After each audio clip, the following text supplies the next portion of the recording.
भगवान श्री ब्रह्मा।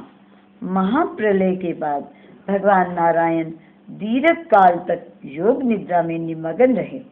योग निद्रा के जगने के पश्चात उनकी नाभि से एक दिव्य कमल प्रकट हुआ, जिसकी कर्णिकाओं पर स्वयंभू ब्रह्मा प्रकट हुए। उन्होंने अपने नेत्रों को चारों ओर घुमाकर शून्य में देखा। इस चेष्टा से चारों दिशाओं में उनके चार मुख प्रकट हो गए। जब चारों ओर देखने से उन्हें कुछ भी दिखलाई नहीं पड़ा, तब उन्होंने सोचा कि इस कमल पर बैठा हुआ मैं कौन हूँ, मैं कहाँ से आया हूँ तथा यह कमल कहाँ से निकला है। दीर्घ काल तक तप करने के बाद ब्रह्मा जी को शेष शैया पर सोए हुए भगवान विष्णु के दर्शन हुए। अपने विश्व के कारण परम पुरुष का दर्शन करके उन्हें विशेष प्रसन्नता हुई और उन्होंने भगवान विष्णु की स्तुति की। भगवान विष्णु ने ब्रह्मा जी से कहा कि आप तप शक्ति से संपन्न हो गए हैं और आपको मेरा अनुग्रह भी प्राप्त हो गया है, अतः आप सृष्टि करने का प्रयत्न कीजिए। भगवान विष्णु की प्रेरणा से सरस्वती देवी ने ब्रह्मा जी को संपूर्ण वेदों का ज्ञान कराया।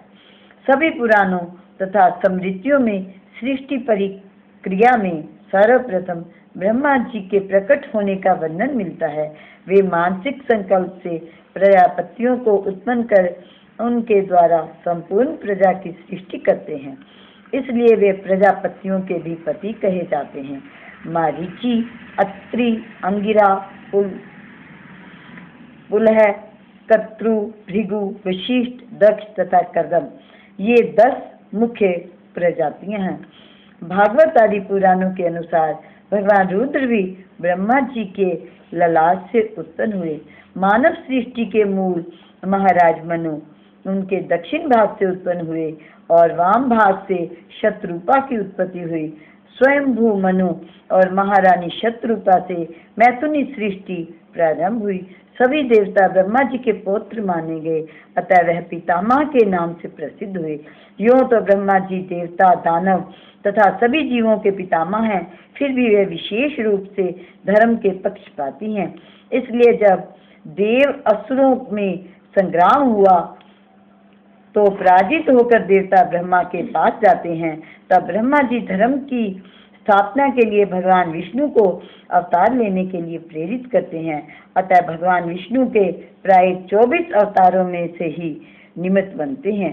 शैव और शाक्त आगमों की भांति ब्रह्मा जी की उपासना का भी एक विशिष्ट संप्रदाय है, जो बैखानस संप्रदाय के नाम से प्रसिद्ध है। इस बैखानस संप्रदाय की सभी संप्रदायों में मान्यता है। पुराण आदि सभी शास्त्रों से ये ही आदि वक्ता माने गए हैं।